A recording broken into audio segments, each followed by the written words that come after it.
안녕하십니까. 제가 우리나라에 꽤 오래 살고 나오는데도 불구하고 사실은 우리나라 말 하는데 아직도 서투르고 유창하지 못합니다. 그래서 상당히 송구스럽게 생각하는데요. 양해해 주시기 바랍니다. 아까 선생님께서 말씀하셨듯이 제가 이제 미국 뉴욕에서 태어났고 저기서 학교 다 다니고 또 대학교까지도 저기서 졸업을 마쳤어요. 그 대학교 다닐 때는 비교 종교학을 이제 전공했는데요. 그거는 이제 우리가 사람으로서 뭐 어떤 목적으로 태어났는가, 또 삶의 목적이 무엇인가, 참다운 인생이 무엇인가, 그걸 알고 싶어서 그런 고민이 있어서 그런 공부를 하게 됐습니다. 그리고 이제 그렇게 하다 보니까 이제 여러 종교를 공부하게 됐는데요. 그 중에 불교를 많이 좋아하게 되고 또 그 불교 중에도 선불교를 많이 좋아했습니다.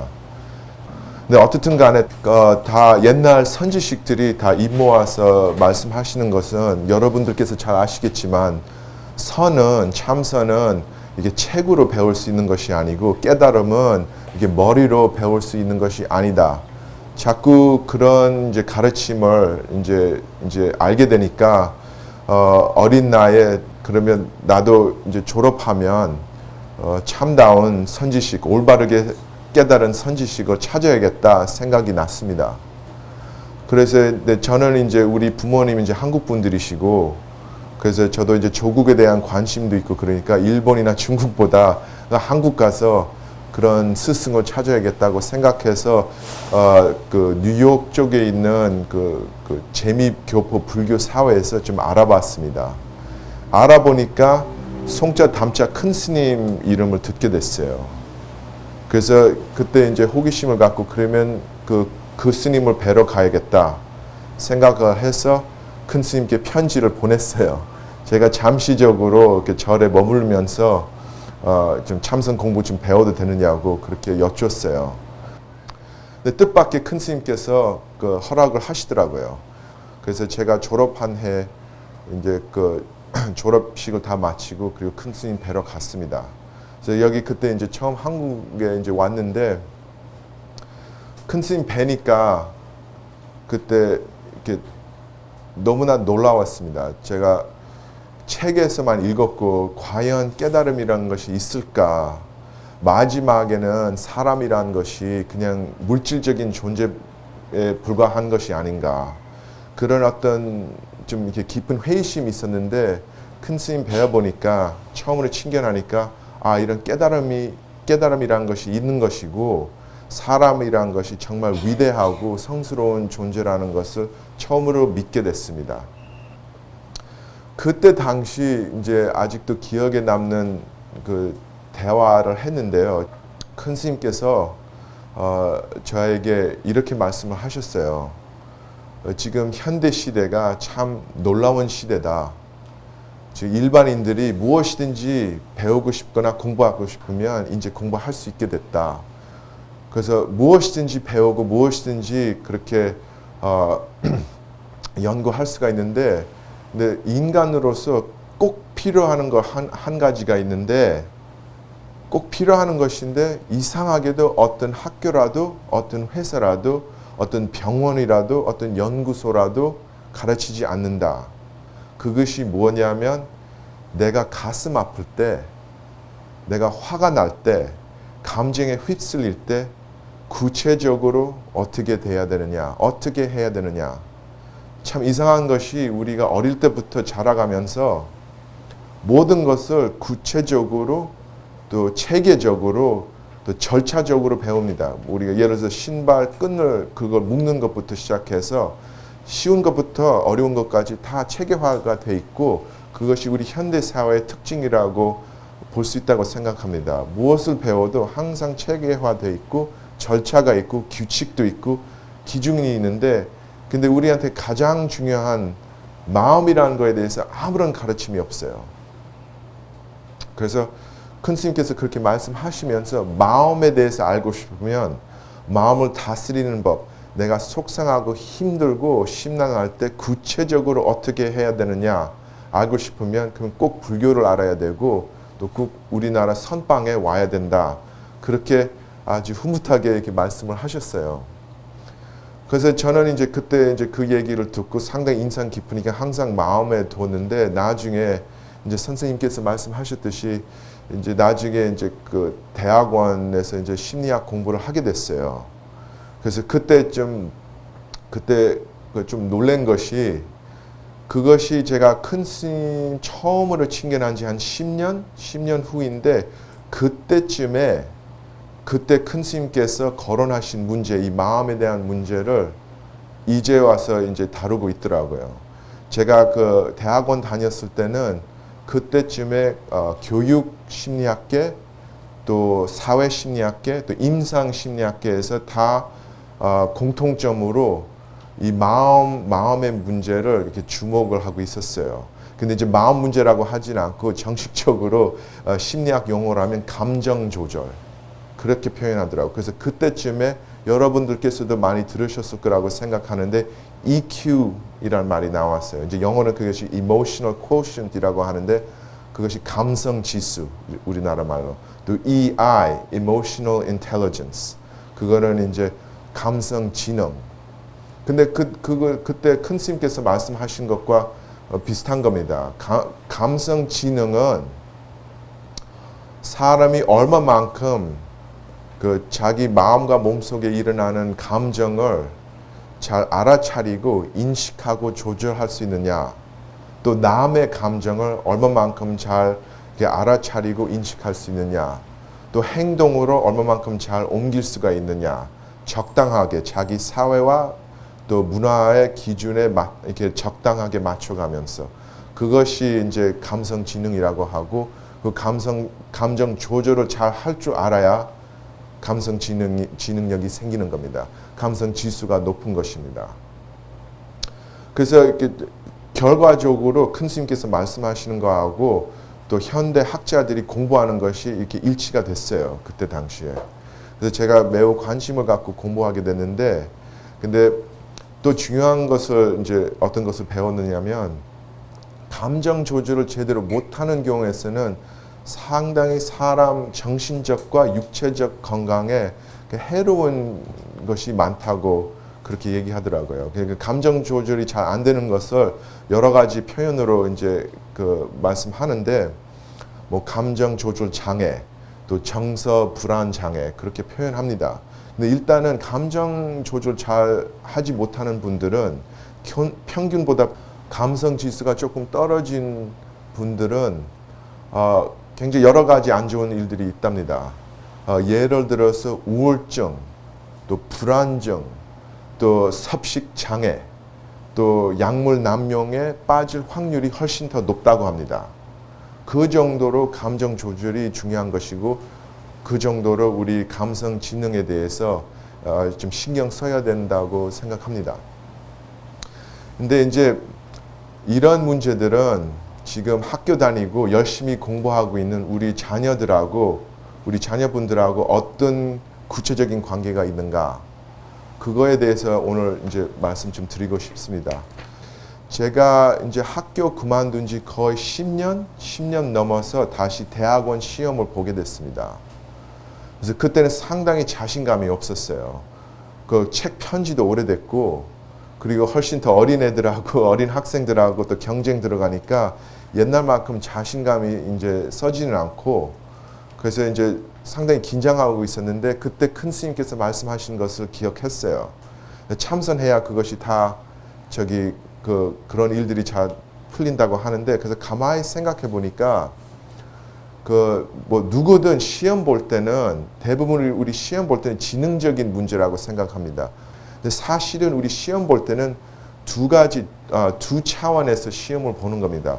물론 지능적인 차원에서 우리가 시험 보고 있지만은 감정적인 차원에서도 시험을 보고 있는 거예요. 스트레스를 얼마만큼 잘 감당하느냐, 그 스트레스를 얼마만큼 잘 해소할 수 있느냐, 두려움과 불안감에 휩쓸릴 때 얼마만큼 정신 차릴 수가 있느냐. 근데 우리 지금 현재 교육 제도에서는 지능적인 차원에서만 가르쳐 주니까 감정을 감당하는 방법을 아직까지는 체계적으로 가르치지 않는 것 같습니다. 그래서 그때 그 생각을 해서 그러면 내가 일단 지능적으로 공부하는 방법은 대충 아니까 참선하면서 공부하겠다. 그렇게 마음을 먹었어요. 제가 그때 제일 고민했던 것이 고등학교하고 대학교 다닐 때는 참 불편한 점이 뭐냐면 모의고사 칠 때는 원하는 점수가 나오는데 실제적으로 시험 칠 때는 항상 모의고사 칠 때만큼 성적이 안 나왔습니다. 항상 좀 떨어지고 그러니까 항상 속상했어요. 그래서 대학교 졸업할 때까지 그랬어요. 그래서 이거 참 모의고사 볼 때는 본 실력이 나오는 것 같은데 근데 실제적으로 시험 칠 때는 너무 긴장하니까 너무 두렵고 떨리니까 이게 제 실력이 안 나오는 거예요. 그래서 이번에 이제 대학원 시험 볼 때는 이게 참선하고 이게 같이 하면서 모의고사를 쳤어요. 그리고 참선하면서 공부하는 방법을 이렇게 키웠어요.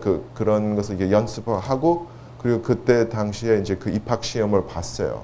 그렇게 해보니까 마지막에 처음으로 제 인생 처음으로 시험 결과가 모의고사 결과하고 비슷했습니다. 그래서 그때 개인적으로 실제적으로 이게 참선하면 공부하는 데 도움이 되는구나. 개인적으로 체험상 확인할 수가 있었습니다. 그 나중에 알다 보니까 그 심리학 세계에서 이런 문제를 이미 실험을 했더라고요. 그래서 사실 이렇게 지금은 상당히 많이 연구하고 있어요. 그 감정 조절에 대한 관심이 많아가지고 그래서 이제 그 여러 가지 연구와 실험 중에 하나에 대해서 이제 간단하게 말씀드리겠습니다. 그 슈어베틱 교수란 분이 있는데 그분이 이제 학생들을 이제 모이게 해서 두 팀으로 나눴어요. 그래서 실험군 있고 또 대조군, 이제 심리학계에서 쓰는 용어인데 이게 두 팀이 있었어요. 그래서 한 팀한테는 29명 정도 되는 남녀 학생들인데 그 팀들한테 자기 조절법을 가르쳐 줬어요. 세 가지 법을 가르쳤어요. 하나는 일반 호흡법, 두 번째는 전신적으로 이완시키는 법, 또 마지막으로 시각화하는 방법. 시각화라는 것이 뭐냐면 그 학생들이 이렇게 머릿속으로 자기가 성공적으로 시험 치는 자기 모습을 아주 역력하게 상상하는 그런 명상법입니다.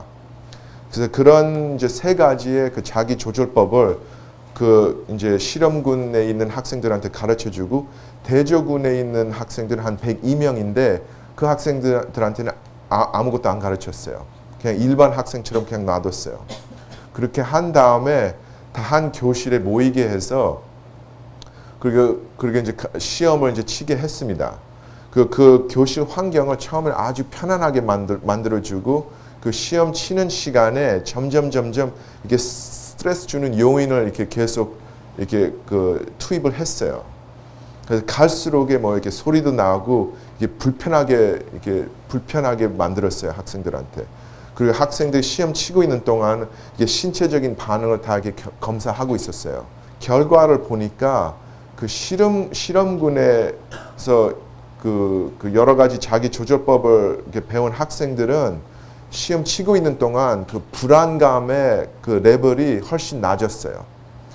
그리고 그 대조군은 상당히 높았고, 그리고 그 성적도 차이가 났습니다.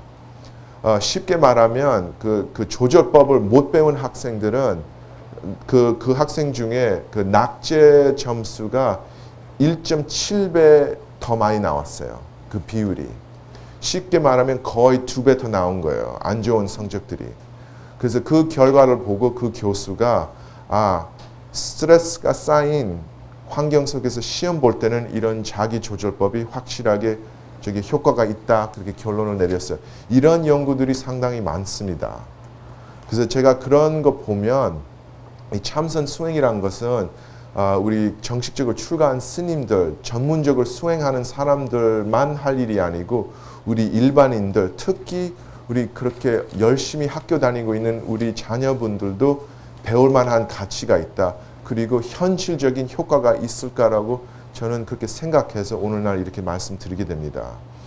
제가 지난 한 14년 동안 우리 그 본사인 용화선원에서 우리나라 학생들을 가르치고 나왔습니다. 그래서 그 가르친 학생들 중에 어린이집 학생들도 있고 유치원생들도 있고 초등학생들도 있고 중학생들도 있고 고등학생들도 있고 또 현재 이제 그 대학생들하고 또 대학 갓 졸업한 청년들도 가르치고 있습니다. 그동안 영어도 가르치고 불교도 가르치고 또 저기 심지어 그 토익 시험까지도 이렇게 가르친 적이 있습니다. 그래서 그 가르쳐 보니까 그리고 우리나라 학생들을 이렇게 접해 보니까 제가 좀 그 깊은 인상을 받았습니다.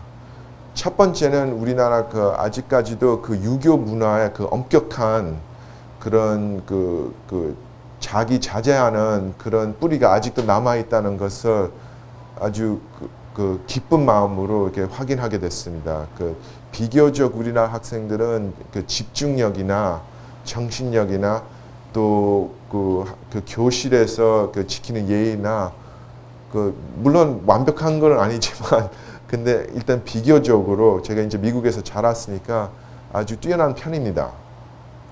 그리고 그 웬만하면 열심히 하고 싶어요. 안 그렇게 보여도 대부분들은 저기 열심히 이게 잘 하고 싶은 것 같습니다. 문화적인 수준이 그러니까요. 근데 중학생들을 특히 중학생들부터 이게 제가 이제 개인적인 이제 경험을 비춰서 말하자면 그때부터 좀 차이가 납니다. 그 잘하는 학생들은 너무 앞서가고 있고 또 비교적 못하는 학생 너무 뒤떨어지고 있고 그러고 있는데 근데 객관적으로 봤을 때는 지능적인 차원에서는 그렇게 차이가 난다고 생각하진 않아요. 감정이 더 큰 문제더라고요. 비교적 좀 못하는 것처럼 보이는 학생들은 자신감이 없어서 특히 영어 가르칠 때는 자기 주장을 하지 못하고 사람 앞에서 말하기도 부끄럽고 질문하기도 부끄럽고 그러니까 가르치기가 어렵습니다. 특히 영어 가르칠 때는 학생들이 말을 해야 발언해야 제가 옆에서 교정해 줄 수도 있고 그런데 근데 아예 그 도전할 자신감이 없으면 가르칠 수도 없고 배울 수가 없게 되는 거예요. 그리고 잘하는 학생들 이미 습관이 이제 들인 상태니까 열심히 잘하고 있습니다. 그래서 그런 거 보면서 이게 참선 가르치면 참 좋겠다.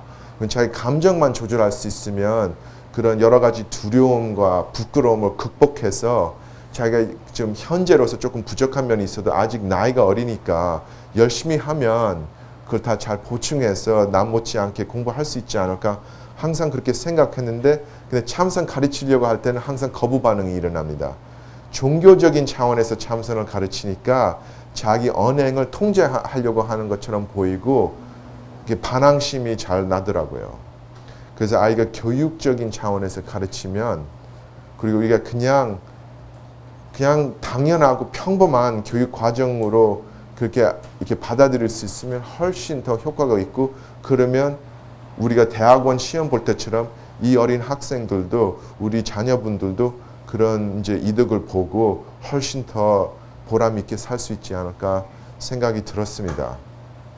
현실적으로 제가 자랐던 미국 교육제도하고 우리나라 교육제도를 이렇게 비교할 때는 그 우리나라 학생들이 배워야 하는 양이 개인적으로 생각할 때는 1.5배 더 많다고 생각합니다. 같은 시간에 훨씬 더 많은 양의 지식을 쌓아야 됩니다. 왜냐면 미국에서는 사실 영어 하나만 배우면 되거든요. 그리고 그냥 대충 서양 역사만 알면 되는 겁니다. 근데 우리나라에서는 영어와 한국말 동시에 배우고 있고 또 우리나라 역사도 배워야 되고 또 서양 것도 다 배워야 되니까 사실은 배로 지금 공부하고 있는 거예요. 그래서 그렇게 많은 양의 공부를 시킬 것 같으면 그것을 버틸 수 있는 교육도 시켜줘야 되지 않는가 생각이 듭니다. 이 정도로 하고 있는 것이 너무나 기특하고 자랑스럽습니다.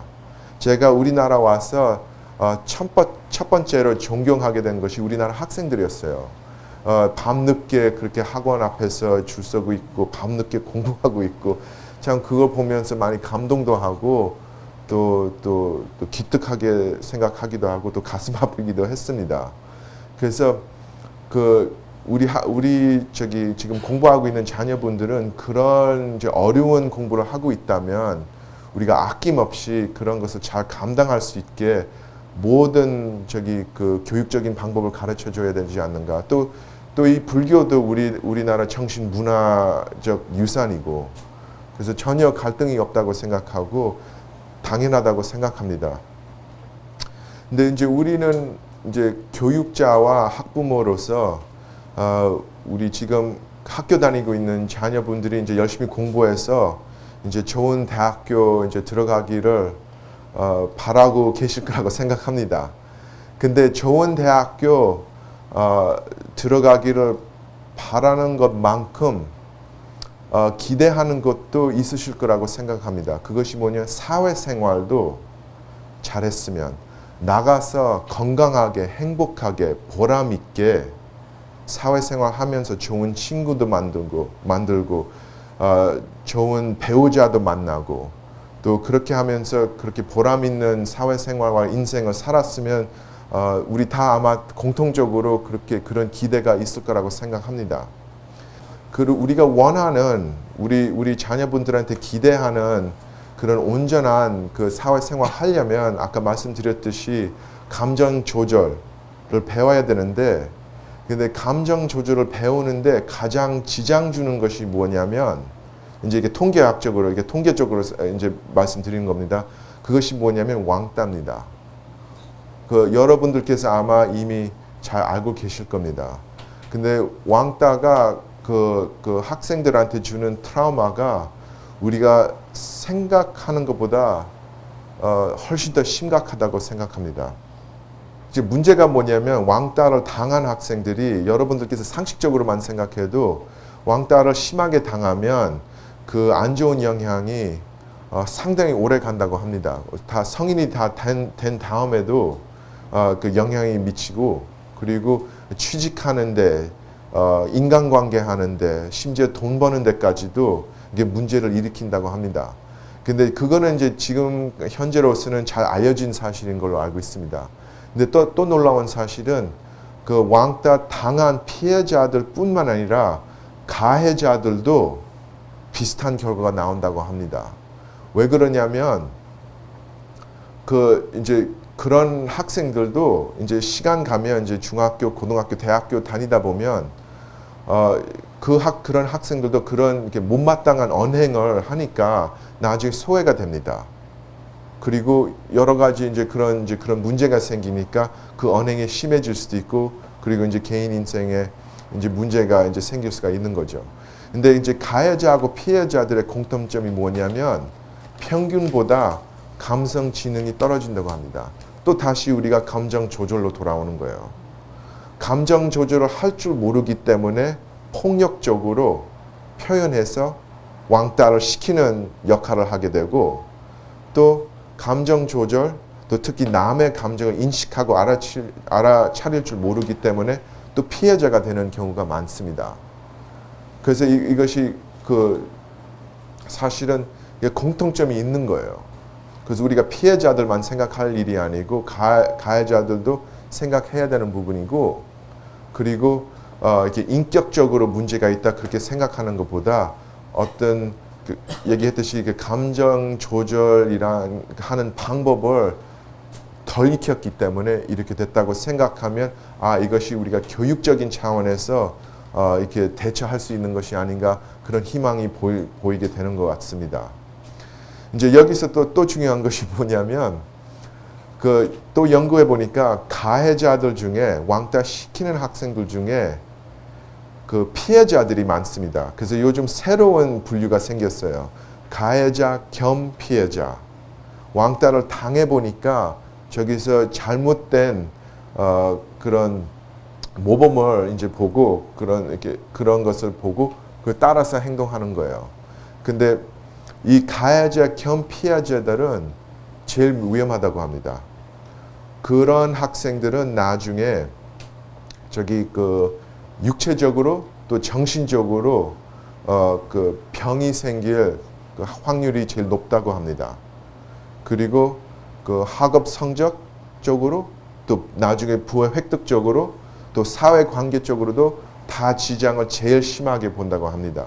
어떻든 간에 왕따를 당하든 또 시키든 두 가지 다 경험하든 사회생활 하는데 상당히 많은 방해를 준다고 합니다. 이것이 통계적인 사실이에요.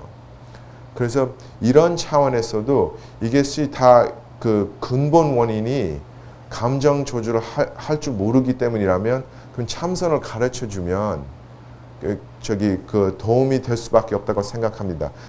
우리가 여기서 희망을 가질 수 있는 것이 뭐냐면 그 IQ, 그 지능 지수는 바꾸기가 어렵다고 합니다.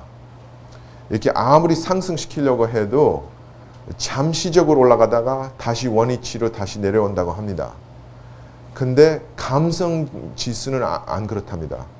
감성 지능은 상당히 바꿀 수가 있다고 합니다. 교육을 시키면 상당히 높일 수가 있습니다. 그래서 우리가 사실 가르쳐 주면 이것이 고칠 수가 있는 것이고 또 많이 발전을 시킬 수가 있는 것입니다. 그 좀 더 희망적으로 보면 감성 지능이 높을수록에 사회생활을 잘 한다고 합니다. 그래서 우리가 이렇게 일반 교육적인 과정을 생각할 때는 감정 조절, 마음 다스리는 법을 당연히 생각해야 되는 것이 아닌가. 특히 지금 그렇게 어려운 교육 과정을 거치고 있는 우리 자녀분들을 생각할 때는. 그래서 오늘날 이런 말씀을 드리고 싶어서 이렇게 이제 오늘 이 자리에 이제 나오게 됐습니다. 그리고 우리가 잠시 휴식을 하고 제가 여러분들께서만 괜찮으시면 참선 좀 가르쳐 드리겠습니다. 여러분들께서 직접적으로 체험해 보면 이것이 얼마만큼 효과가 있는지 알 수가 있고, 그리고 그걸 아시면 이거 가르치기도 쉽고 배우기도 쉽고 돈도 많이 안 들고, 그렇다면 사실 우리 학생들한테도 가르칠 수가 있는 것이 아닐까 생각이 들어서 오늘 그렇게 진행하도록 하겠습니다. 그러면 잠시 휴식하도록 하겠습니다. 네.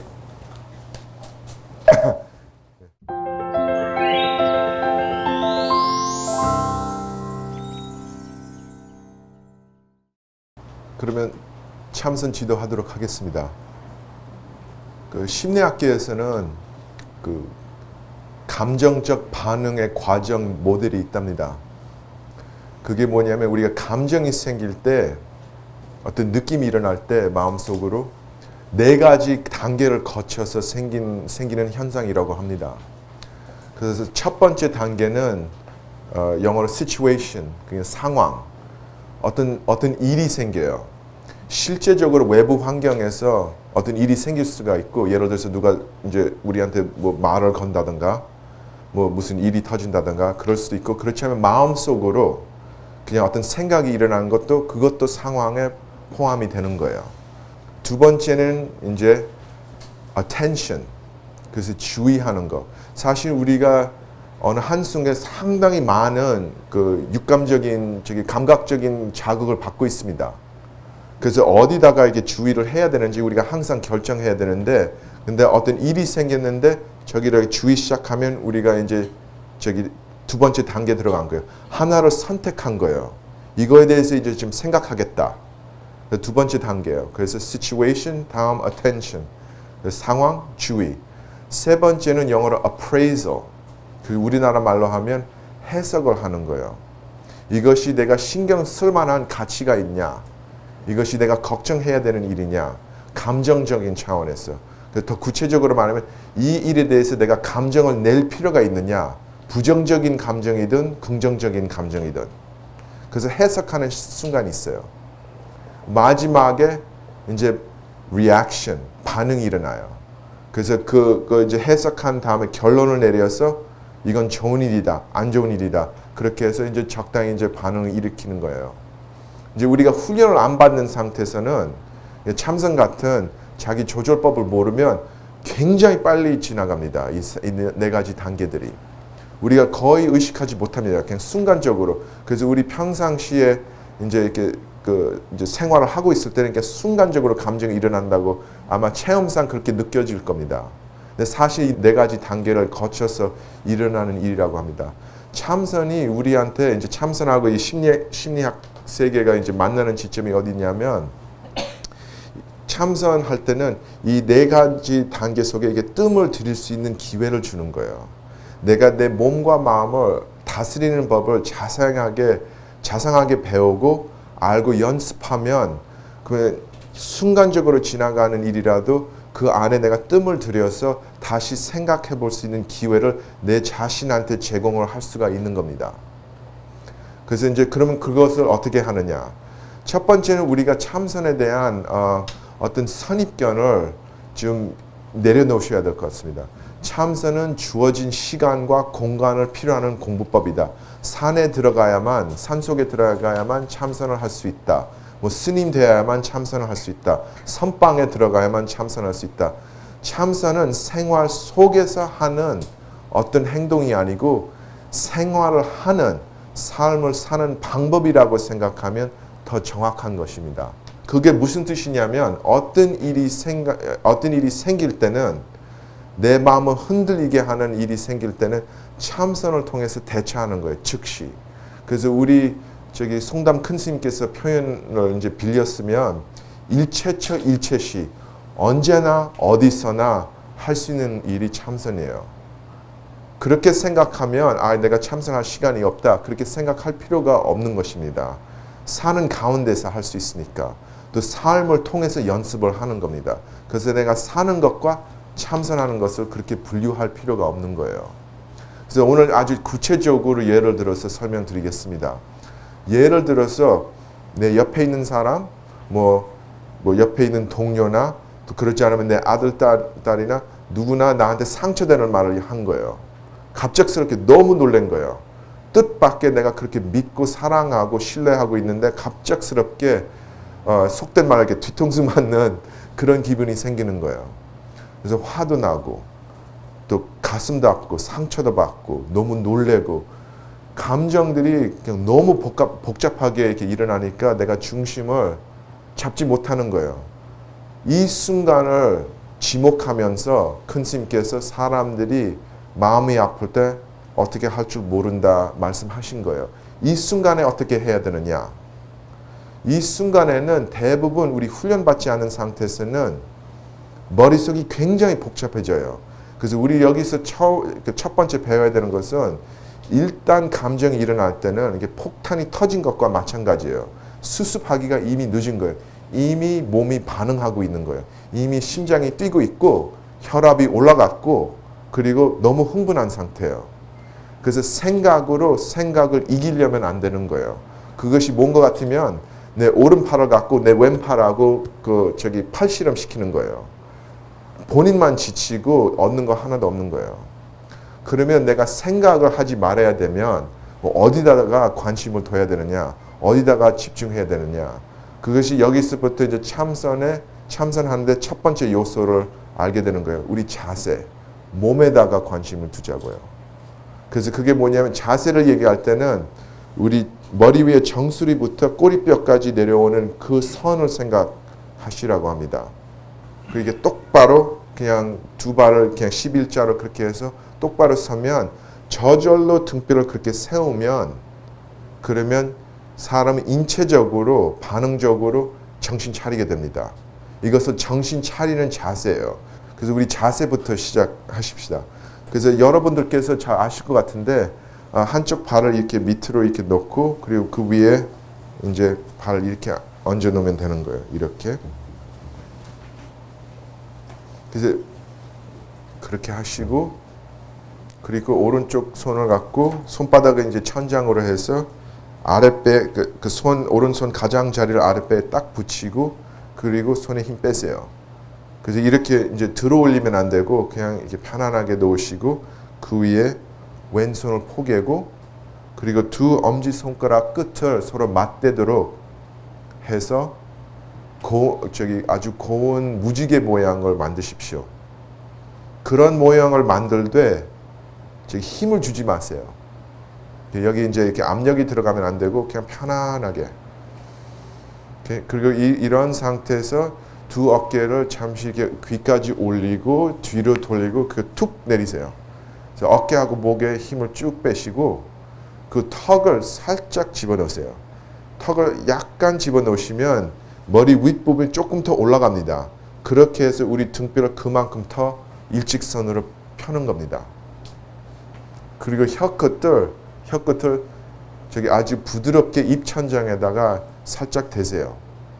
이제 혀끝을 그렇게 하시면 이제 우리 동양 전통 수행 문화에 의하면 기가 더 잘 돌아간다고 그렇게 표현하는데 근데 현대 과학적으로 봐도 혀를 그렇게 이제 그런 자세를 잡으면 우리 목에 있는 우리 머리를 고정시키고 안정되게 고정시키는 근육을 잔 근육을 활성화시킨다고 합니다.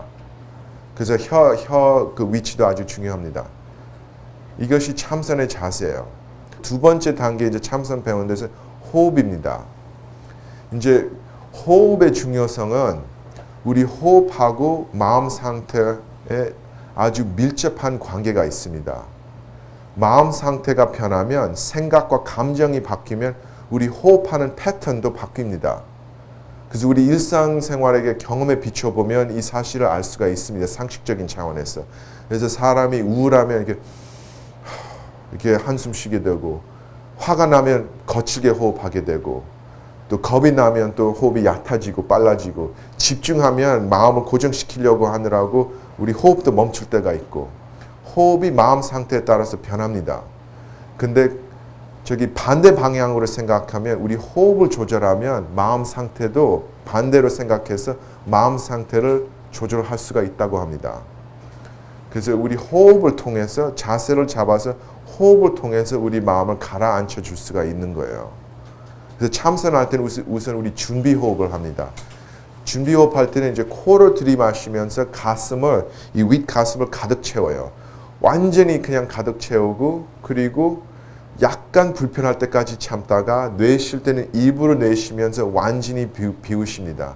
같이 하시겠어요? 그래서 같이 코로 들이마시고 멈추고 또 입으로 내쉬고,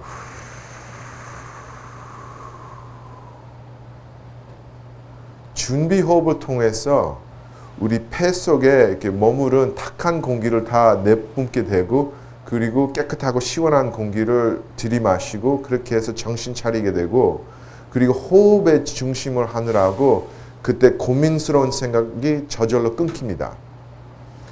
그래서 이 준비 호흡만 해도 상당히 감정 조절하는데, 내 마음을 다스리는데 큰 도움이 됩니다.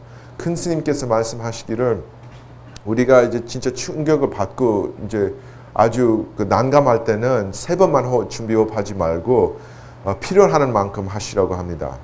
그래서 일단 이제 준비 호흡을 다 한 다음에 우리가 참선하는데 주호흡 방법인 이제 단전 호흡을 하게 됩니다.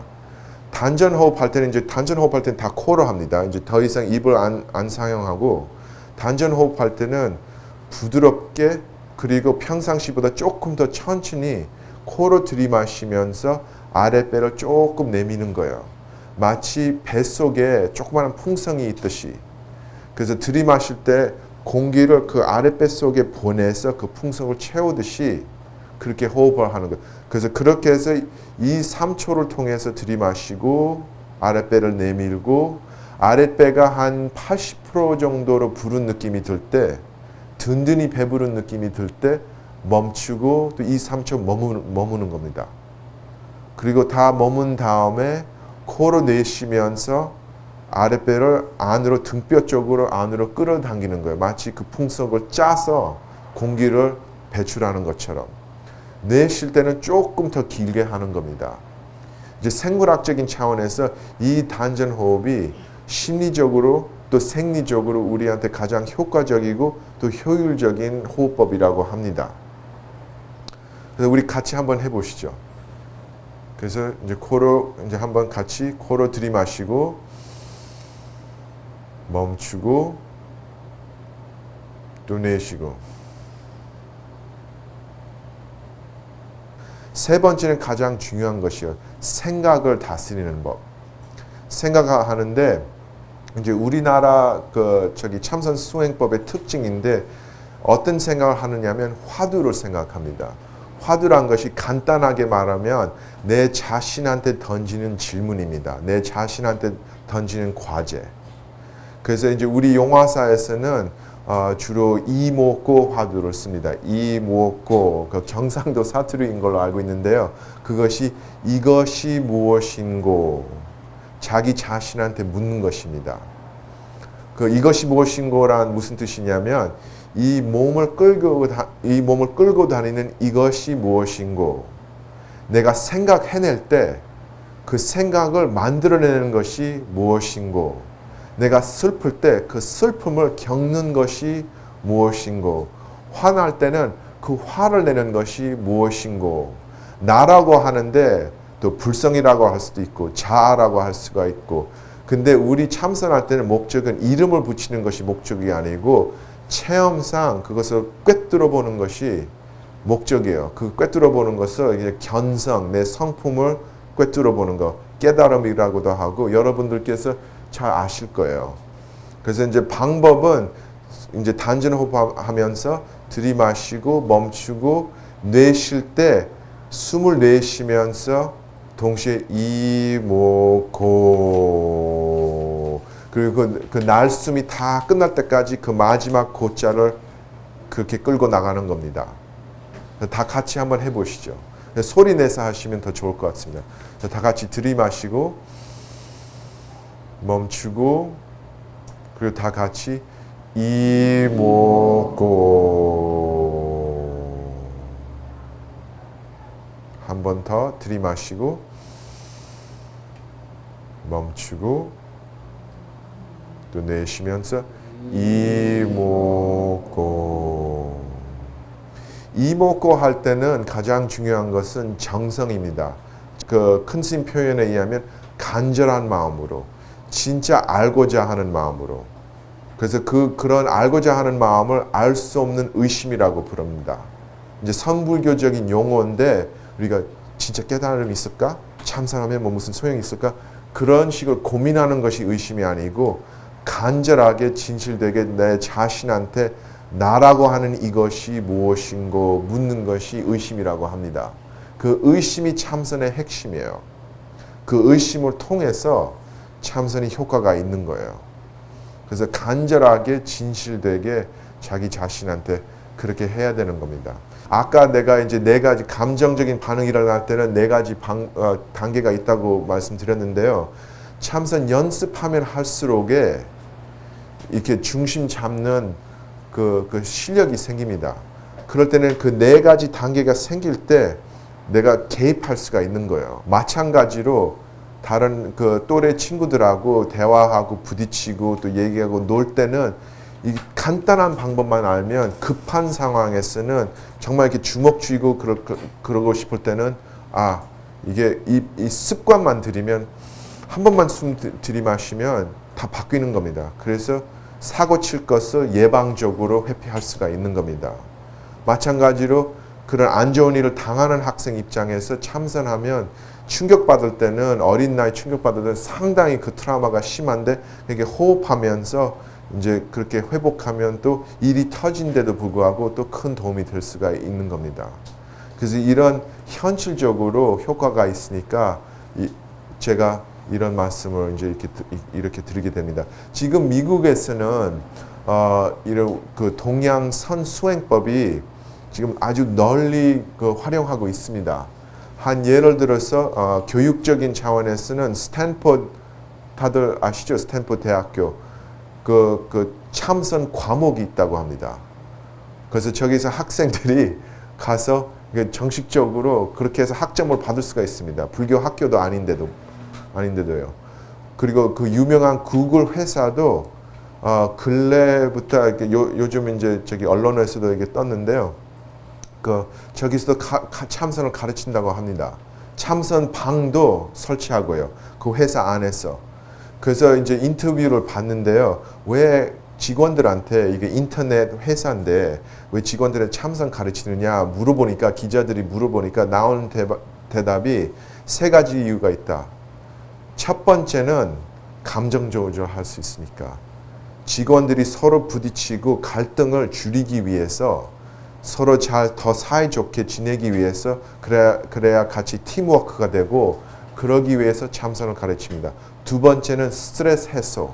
스트레스 때문에 그 경쟁적인 그 직장 생활 하니까 그 기운을 너무나 많이 소모하고 그렇게 빨리빨리 지치니까 그걸 다시 재충전하기 위해서도 참선을 가르칩니다. 세 번째는 집중력을 키우기 위해서. 그래서 그렇게 합리적으로 생각해서, 종교도 생각하지도 않고 합리적으로 생각해서 지금 참선을 그렇게 가르치고 있습니다. 우리 여러 저기 그 교육자와 학부 부모님 분들도 좀 깊이 생각하셔서 이게 전 세계적으로 이런 경향 이미 있고 다들 과학적인 그 증거 다 나온 상태니까 여러분들께서 직접적으로 참선도 하시고 또 지금 학교 열심히 다니고 있는 우리 자녀분들한테 가르쳐 주시면 너무나 좋을 거라고 생각합니다. 그래서 오늘 이제 시간 관계로 오늘 제 말씀은 여기까지만 하겠습니다. 제가 말이 이렇게 서투르고 잘 하지도 못하는데 이렇게 정성껏 들어주셔서 너무나 고맙게 생각합니다. 감사드립니다. 성공하십시오.